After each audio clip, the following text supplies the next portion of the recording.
Uttaranchal university ఇది కేవలం university కాదు, మీ సక్సెస్ స్టోరీకి చిరునామా.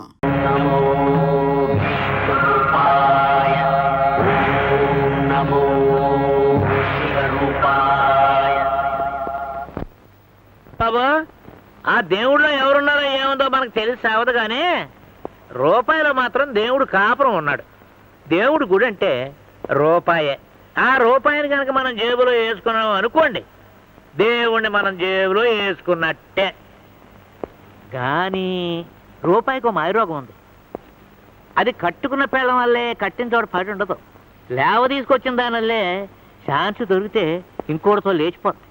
పాపం మంచిదే, కానీ దానికి నిలకడ తక్కువ. దాన్ని గడించడం కంటే కాపాడుకోవడం చాలా కష్టం. ధర్మాన్ని మనం కాపాడితే ధర్మమే మన తలగాస్తుందన్నారు సతికిన వాళ్ళు. అంచేత రూపాయిని మనం కాపాడితే రూపాయే మనల్ని కాపాడుద్ది. అది కిటుకు. అందుకనే రూపాయి కాపలాకే నేను చాలా కట్టుదిట్టాలు చేశాను. అడుగో, దొంగలు దోచుకోకుండా కాపలా కాయడానికి ఒక సబ్ ఇన్స్పెక్టర్ నా అల్లుడుగా కట్టి పాడేశాను. సర్కిల్ అల్లుడుగా దొరకలేదు, అందుకని దొరికిన అల్లుడిని సర్కిల్ చేసేసాం. నా ఉద్యోగం అంతా ఈ మాంగారు రూపాయల కాపలాగే సరిపోతుంది. బయటికి వెళ్ళి డ్యూటీ ఏనిస్తే ఈ పాటికి పోలీస్ సూపరింటెండెంట్ అయ్యి ఉండేవాడిని. ఎందుకండి, నాన్నగారు ఆ పని మీదే ఉన్నారు. ఎలవైన సలహాలు చెప్పి డబ్బు ఆదా చేయడానికి లాయర్ని బామర్దిగా ఉంచుకున్నానా? I object your honour. ఉంచుకున్నాను అంటే తప్పర్థం వస్తుంది. బామ్మర్దిని లాయర్ని చేశాను అను. అలా కానీ నమస్కారం. నమస్కారం. నమస్కారం. నమస్కారం. ఎవలీలే చందాల కోసం వచ్చారు బావా. ఇన్కమ్ ట్యాక్స్ వాళ్ళని బందిపోటు వాళ్ళని కాయచ్చు, కానీ వీళ్ళకి గెలవడం మా చెడ్డ కట్టం. నేను సందాలు చాలా ఇచ్చాను, ఇంకెవరని చెప్పా అమ్మన. అమ్మమ్మమ్మ, అలా అనుకు బావా, ఇస్తే మనకే లాభం. వాళ్ళు 7 అంతస్తుల గోపురం, 7 పర్లాంగుల ప్రహరీ గోడ, ధ్వజస్తంభం, గంట అన్నీ కట్టేశారు. అస్సలు దేవుణ్ణి గర్భగుడిని మర్చిపోయారు పాపం. నువ్వు 1 లక్ష చందా ఇస్తే పుణ్యం పురుషార్థం రెండును. పుణ్యం ఒకబడతానే ఉంది, పురుషార్థం సంగతి ఏంటా అని. అక్కడే ఉంది లిటికేషన్. ఈ ఏడాది నీకు 7-8 లక్షల దాకా ట్యాక్స్ పడుతుంది. నువ్వు గుడికి 1 లక్ష చందా ఇస్తే నీకు ట్యాక్స్ మినహాయింపిస్తారు. దానివల్ల నీకు 3 లక్షలు కలిసి వస్తుంది. దానంగా ఓడిపోయినా లాభంగా 2 నికరం మిగులు. అంటే 2 లక్షలు పన్ను కట్టక్కర్లేదంట. అయితే ఇచ్చే. అసలు పన్నులు ఎగేయడానికి ఒక ఎత్తేసానా?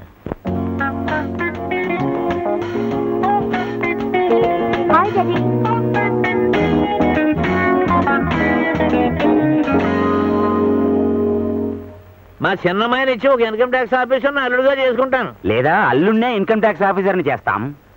ఎందరు ఆఫీసర్ల అల్లుళ్ళు ఇంకుడుగా కుదిరినా ఎటు తిరిగి ఎటు వచ్చినా పైనుంచి గొడిగెట్టి కాయడానికి ఒక మంత్రి గారి బంధువు అయితే సేఫ్టీ.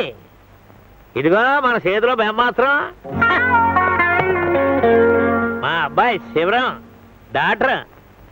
ఏంటో మంత్రి గారికి అల్లుడు చేశానంటే మన దర్బార్ ఫుల్ అయిపోద్ది. వీడి కోసం పాతీలు పడుకుంటే ఆసుపత్రి కట్టించాను.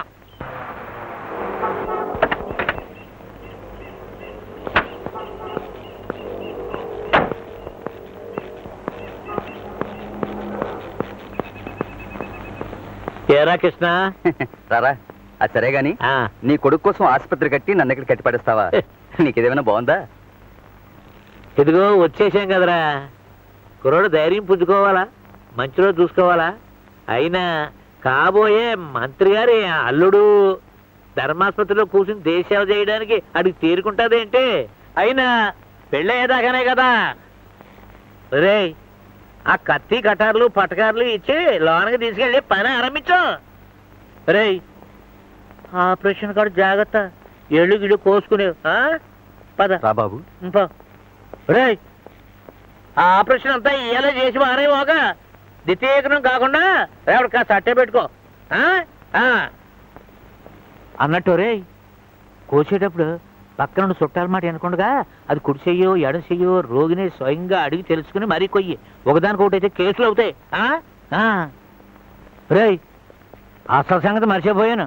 ఆపరేషన్ చేసేటప్పుడు ఆ కత్తులు కట్టారులో పేషెంట్ కట్టులో మర్చిపోయాను. డబ్బులు కొన్నాను. సిస్టర్, ఇతను వార్డులోకి తీసుకెళ్ళు.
Shivaram, yes doctor. ఆ అబ్బాయి కాలికి దెబ్బ తగిలింది, గాయాన్ని తుడిచి కట్టుకట్టు.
మీ నాన్న నిన్ను మంత్రి గారికి అల్లుడిని చేయాలని ఆశపడుతుంటే నువ్వు ఇంకో రూట్లో నడుస్తున్నావు. గొడవ వస్తే ఎవరిని దెబ్బ కొడతావు? కన్న తండ్రినా, నమ్ముకున్న పిల్లనా? నమ్ముకున్న పిల్లనా? ఎందుకైనా మంచిది ఇంకోసారి మొక్కండి నాకు.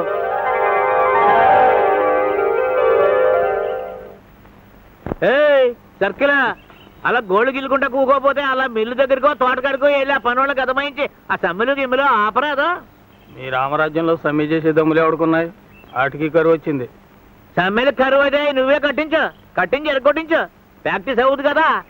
అలాగే ఊళ్ళో కళ్ళెత్తే గుళ్ళు కాదు, గోపురాలు పడగొట్టగలను.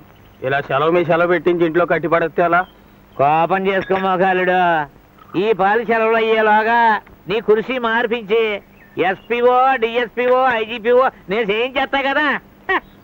ఇదిగో మనకు మంత్రి గారి సంబంధం సెటిల్ అయిపోయే మన శివుడు సర్కారు వాళ్ళకి అల్లుడైపోతే ఇక చూడు తిప్పుతాను చక్రం. నా మాటకు 100 ఏళ్ళు, నాకు 100 ఏళ్ళు. నేడే నూతన మంత్రివర్గం ప్రమాణ స్వీకారం. పాత పడిపోయింది ఏమిటి? ఆహాహాహా, ఓహోహోహో, ఆహాహాహా.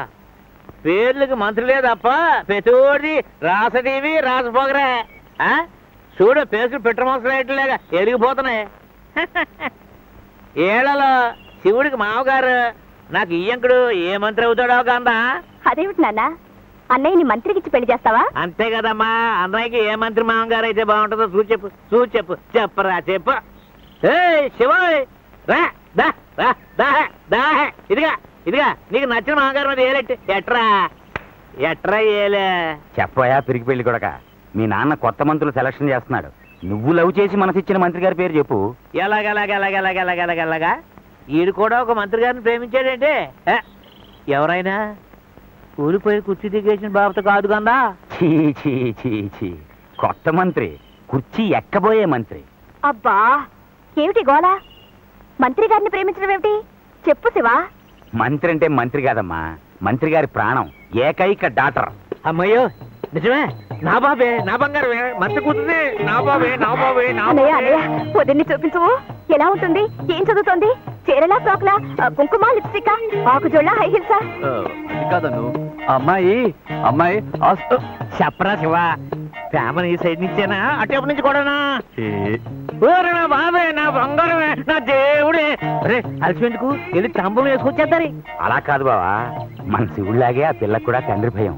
మంత్రి గారికి ఇంకా నోట్ పుటప్ చేసి చెప్పలేదు మరి. అయితే ఓ పాలి మంత్రం వేసో మాయ చేసో పిల్లల్ని లాక్కురా. మనం చూసి సై అనుకుంటే జాయమని నేను పెళ్లికి కిళ్ళి ఆర్డర్ చేస్తాను. అలాగే నాన్న. వాట్? మంత్రి కూతున్నా నేనా? లేకపోతే నేనా? అది మీ ఇష్టం. నేను మాత్రం చచ్చిన అబద్ధాలు ఆడలే. వాడితో డ్యూయెట్లు పాడగలవు, డాన్స్ ఆడగలవు, కానీ అబద్ధాలు ఆడలేవా? నేనా? నో. మాట్లాడగల ముంగి, చేతల్లో ఉన్న చొరవ మాటలో రాదే. అమ్మ నరసమ్మ ఆగు.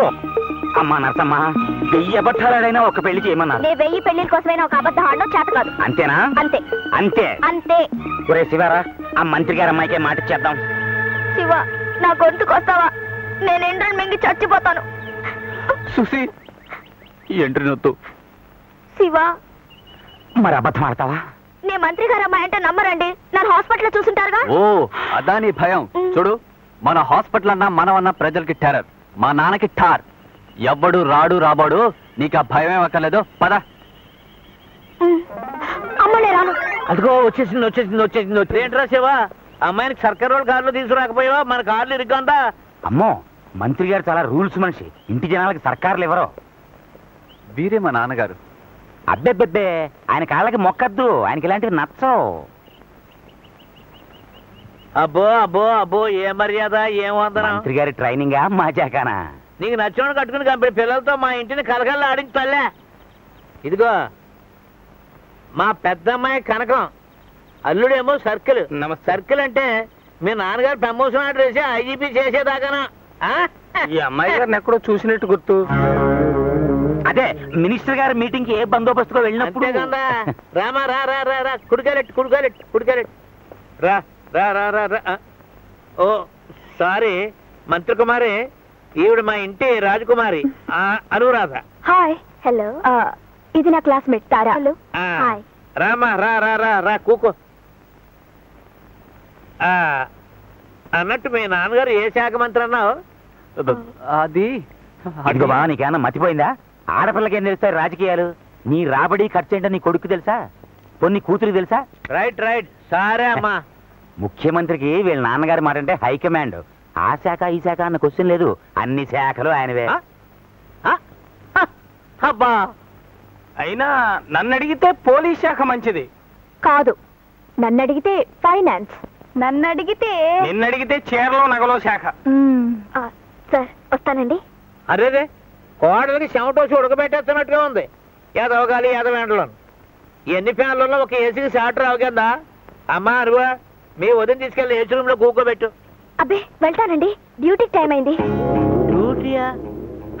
అదేనన్నా వాళ్ళ నాన్నగారికి అన్ని రూల్సే. నిద్రపోవడం డ్యూటీ, అన్నం తినడం డ్యూటీ, ఇలా అన్ని డ్యూటీలే. ఓహో శబాష్, ఉండాలి ఉండాలి. చూడమ్మా అను, ఎండి గ్లాసులో వాషింగ్ కనిపించా మీ వదినమ్మక. Ready sir.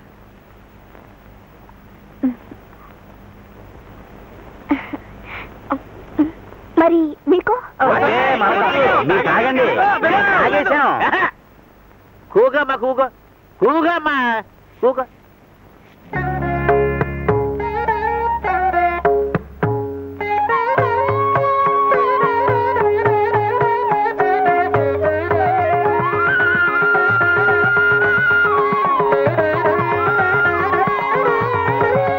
సుశీల గారు, ఓ పాట పాడరు?